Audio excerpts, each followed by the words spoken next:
भारतीय film industry के icon Dilip Kumar ने अपने करियर में वाहिद फिल्म गंगा जमुना बनाई, लेकिन उनका यह तजुर्बा इतना तलख रहा कि उन्होंने आइंदा कोई फिल्म बनाने से तौबा कर ली। बुनियादी वजह यह थी कि भारतीय वजारत इत्तलात की सरबराही में सेंसर बोर्ड ने फिल्म के 250 मनाजिर काटने की सिफारिश की थी।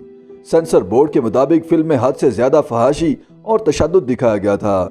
दिलीप कुमार ने सेंसर बोर्ड को लाख वजाहतें दी, लेकिन वो अपना फैसला बदलने को तैयार नहीं था। मेघनाथ देसाई दिलीप कुमार की सवानह उम्री में लिखते हैं कि सेंसर बोर्ड ने फिल्म के मौत के उस मंजर पर एतराज किया जिसमें एक डाकू को वही आखिरी अल्फाज कहते हुए दिखाया गया था जो महात्मा गांधी ने गोली लगने के बाद कहे थे। जब कोई चारा बाकी न बचा तो दिलीप कुमार ने वजीर आजम जवाहरलाल नेहरू की मदद लेने का फैसला किया। नेहरू के साथ मुलाकात जो 15 मिनट की होना थी 1.5 घंटे तक जारी रही। नेहरू की मुदाखलत से सेंसर बोर्ड ने फिल्म को पास कर दिया। दिलीप कुमार चाहते थे कि फिल्म में महबूब खान अपने भाई नासिर खान को वो किरदार दें जो राजेंद्र कुमार ने अपनी फिल्म मदर इंडिया में किया था। नासिर खान चंद पाकिस्तानी फिल्मों में किस्मत आजमाने के बाद बॉम्बे में अपने कदम जमाने की कोशिश कर रहे थे। फिल्म गंगा जमुना में बाप और बेटे की बजाय छोटे और बड़े भाई को दिखाया गया है, जिसमें नासिर खान एक अच्छे भाई और पुलिस अफसर का किरदार अदा कर रहे हैं और दिलीप कुमार एक बुरे भाई यानी डाकू का किरदार अदा कर रहे हैं। दिलीप कुमार ने इस फिल्म की हिदायतकारी के लिए नितिन बोस को तैयार किया, जिन्होंने इससे कबल फिल्म मिलन और दीदार में हिदायतकारी भी की थी। नितिन बोस बताते हैं कि जवानों और डाकुओं के दरमियान तसादुम की शूटिंग के दौरान एक जूनियर आर्टिस्ट बंदूक का निशाना बनाते हुए उस पर अपनी गलत आंख रख रहा था। मेरे असिस्टेंट डायरेक्टर जावेद हुसैन इस पर गुस्से में आ गए और बंदूक थामते हुए बोले, ऐसे नहीं ऐसे बंदूक रखो। फनकार की उंगली बंदूक के घोड़े पर थी और गलती से वो घोड़ा दब गया।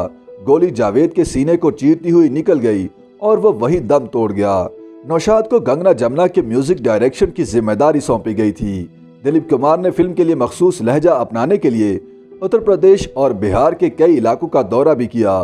दिलीप कुमार लिखते हैं कि तब मैं ये भी नहीं जानता था कि ये बोली उत्तर प्रदेश की है या बिहार की, लेकिन मैं इस बोली का दीवाना था। दिलीप को गंगा जमुना की शूटिंग की जगह का इंतखाब करने में तकरीबन 1 महीना लगा। उन्होंने फिल्म की शूटिंग के लिए बॉम्बे से 120 किलोमीटर दूर उगातपुरी के गांव जवार का इंतखाब किया।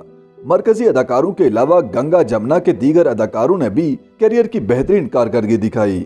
दिलीप कुमार ने बेहतरीन अदाकारी के बावजूद फिल्म फेयर अवार्ड लेने से इनकार किया। जब दिलीप कुमार गंगा जमुना को टेक्निकल प्रोसेसिंग के लिए बरतानिया के पाइनवुड स्टूडियो लेकर गए तो वहां की लैब में मौजूद टेक्नीशियन फिल्म देखकर बहुत मुतासिर हुए और मशवरा दिया कि वो इसे ऑस्कर अवार्ड के लिए भेजें, क्योंकि इसमें जागीरदारों की आमरीत और मजलूम किसानों की ईमानदारी को दिखाया गया है। जब गंगा जमुना नामी फिल्म चेकोस्लोवाकिया के कार्लोवी वेरी बोस्टन और काहिरा के फिल्मी मेलों में दिखाई गई तो सबने एक आवाज होकर फिल्म की तारीफ की। दिलीप कुमार लिखते हैं कि मेरी फिल्म के नाकदीन को तजासुस था कि मैं इस तरह की अदाकारी कैसे कर पाया। वो ये जानने के लिए मुतजस्सिस थे कि उसके पीछे कितनी तहकीक हुई है, क्योंकि गंगा जमुना जैसी फिल्में उनके मुल्क में बहुत मुतालिया और सोच विचार के बाद ही बनी होंगी। मैंने उन्हें बताया कि मैंने स्क्रिप्ट, फिल्म के किरदारों और पोरबिया बोली पर कैसे काम किया है।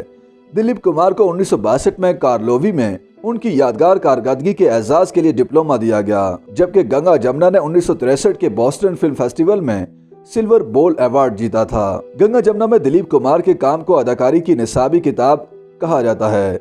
ये फिल्म न सिर्फ गोल्डन जुबली हिट साबित हुई बल्कि इसे क्लासिक का दर्जा भी हासिल हुआ और इसका शुमार अब तक की बेहतरीन फिल्मों में होता है।